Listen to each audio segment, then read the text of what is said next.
मेरा यहाँ आने का मकसद और पर्पस ये है कि आप लोगों में वो स्किल डेवलप किया जाए जिसके थ्रू आप इस बुक के नॉलेज के साथ साथ वो स्किल डेवलप किया जाए जिसके थ्रू आप ज़िंदगी में जो करना चाहें उसे कर लें, जो पाना चाहें उसे पा लें। आज आपका जो लक्ष्य है इस कॉलेज में, इस इंस्टीट्यूट में आने का जो पर्पस है वो आप पूरा कर सकें, यानी सक्सेसफुल बन सकें और खुशहाल बन सकें।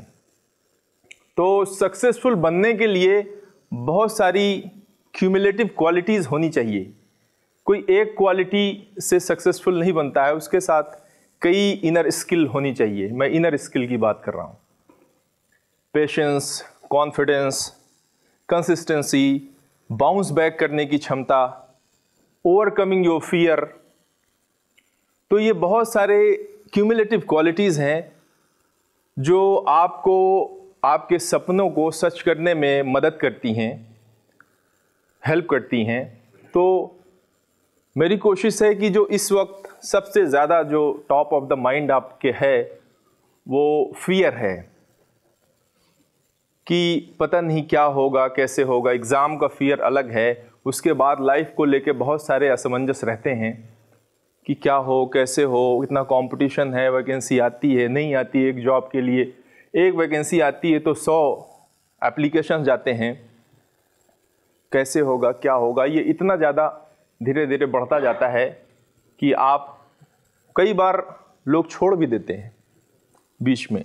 और अगर कोई अपने लक्ष्य तक नहीं पहुंच पाता या बीच रास्ते में छोड़ देता है तो डर, जितनी वजह हैं उन सब वजहों में सबसे ज़्यादा इसी का उसमें रोल रहता है, डर का। एग्री करते हैं कि नहीं आप लोग? और ये इतना बड़ा, कहते नहीं, एक बैरियर है, इतना बड़ा हर्डल है कि ये इनिशियल लेवल पे ही हमें आगे नहीं बढ़ने देता। आप समझिए कि कोई, देखिए, जब तक आप लक्ष्य नहीं बनाएंगे, जब तक आप सपना नहीं देखेंगे, तब तक आप उस पर चलेंगे नहीं। बहुत इनिशियल सी बात है, बहुत बेसिक बात है। जब आपका गोल होगा बीटेक करने का तभी आप बीटेक करोगे ना। जब आप इंजीनियर बनना चाहोगे, आपका गोल होगा, लक्ष्य होगा, तभी तो इंजीनियर बनोगे, वरना क्यों आओगे यहाँ बीटेक करने। तो इनिशियल लेवल पे ये डर जो है हमको बड़ा सपना देखने ही नहीं देता। जैसे ही हम देखना चाहते हैं, इतने तरह के डर से हमें लाके घेर देता है कि हम खुल के उड़ ही नहीं पाते, खुल के सोच ही नहीं पाते। तो मेरी कोशिश है कि मैं आपको वो आईना दिखा सकूं, वो सच्चाई बता सकूं, ताकि आप उसको समझ सकें, सीख सकें और अपनी लाइफ में इम्प्लीमेंट कर सकें और वहाँ पहुँच सकें जहाँ आप पहुँचना चाहते हैं। तो सबसे पहले हम समझते हैं, अच्छा ये बताइए कि ये क्या मुद्दा जो है ये आपको रिलेट करेगा, ये जेन्युइन है? आपके दिमाग में इस तरह का डर आता है?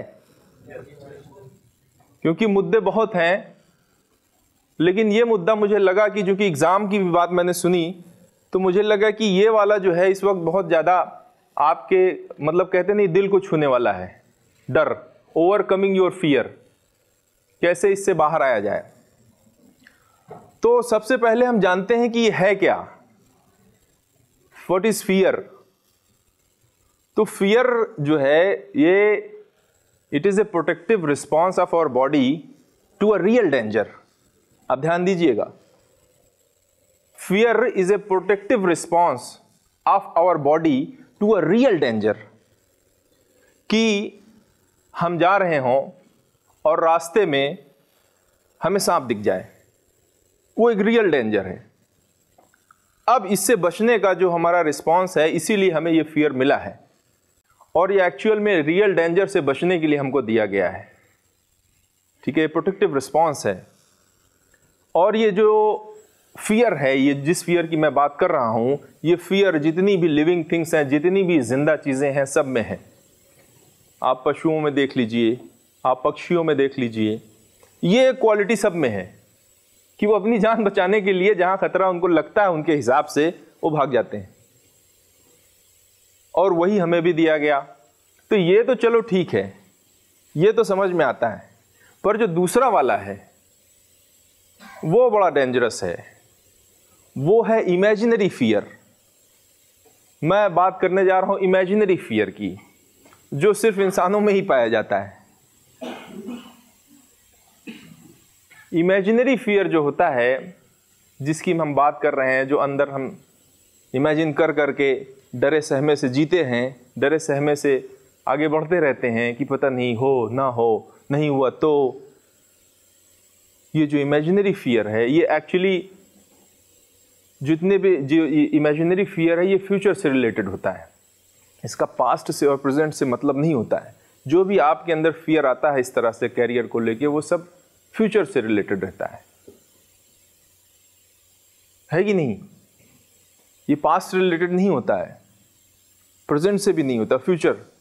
और यही इमेजिनरी फियर, टेंशन, डिप्रेशन, ये सब इसी इमेजिनरी फियर की देन है। इसी इमेजिनरी फियर की वजह से कि अगर नहीं हुआ तो, वो जो तो के कॉन्सिक्वेंसेस जब शुरू होते हैं तो एक से एक स्टोरी आना शुरू हो जाती है।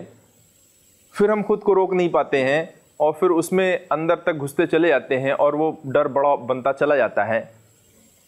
और फिर उसका असर जो है हमारे पूरे बिहेवियर पे दिखता है, यानी हमारे एक्शन पे।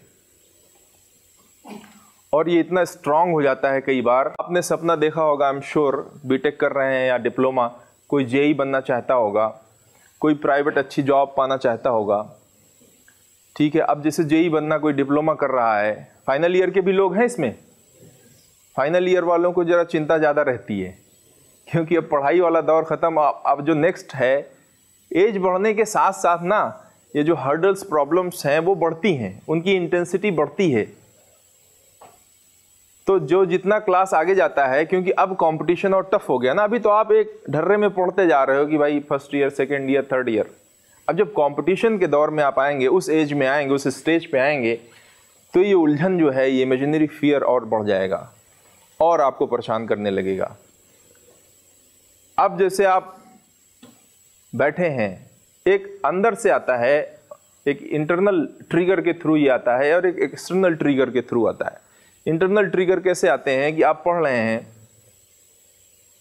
और हम इमेजिनेशन का यूज़ एक जगह और बहुत करते हैं इस एज में कि सक्सेसफुल बन जाएंगे तो बहुत पैसा होगा, गाड़ी होगी, हाँ, इस तरह के इमेजिनेशंस आते हैं, सपने आते हैं और आना भी चाहिए। तो उसी में क्या होता है, हमारी मेमोरी इसी तरह से काम करती है, चीज़ों को रिकॉल करती है कि पैसे की जब बात होती है तो पैसे का दोनों पहलू आ जाता है कि यार अगर नहीं हुआ तो वहाँ से कोई ऐसा शब्द मिला मेमोरी को, जब उसने सर्च किया तो उसमें एक तो ये वाला साइड आया, ये वाला भी साइड आया कि अगर नहीं हुआ तो घर वाले पैसा नहीं देंगे तो क्या होगा, फिर कैसे आगे तैयारी करेंगे, फिर पैसे की प्रॉब्लम आना शुरू हो जाएगी।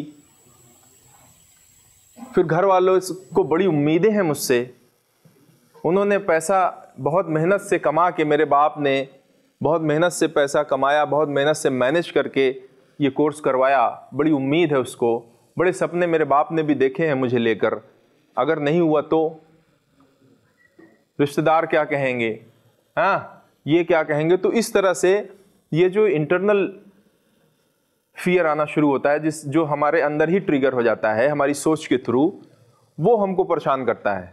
और एक्सटर्नल में ऐसा होता है कि जैसे कोई रिश्तेदार आया या दोस्त आपस में बात कर रहे हैं कि यार, दोस्तों ने बात करना शुरू किया, कोई रिश्तेदार आया, आपने पूछा क्या कर रहे हो, आपने बताया कि डिप्लोमा कर रहे हैं, तो उसने बोल दिया कि यार वैकेंसी ही नहीं आई पिछले 1 साल से। हाँ, अब वो डर जो आप पहले से लड़ रहे थे अंदर से, एक और मिल गया बाहर से आपको। अब उसकी तरफ आप फिर भागने लगते हैं। हाँ यार, सही कह रहे हैं कि आपके दोस्त ने कहा फला भैया हमारे बगल में रहते हैं यार, वो तो 3 साल से तैयारी कर रहे हैं, उनका हुआ ही नहीं।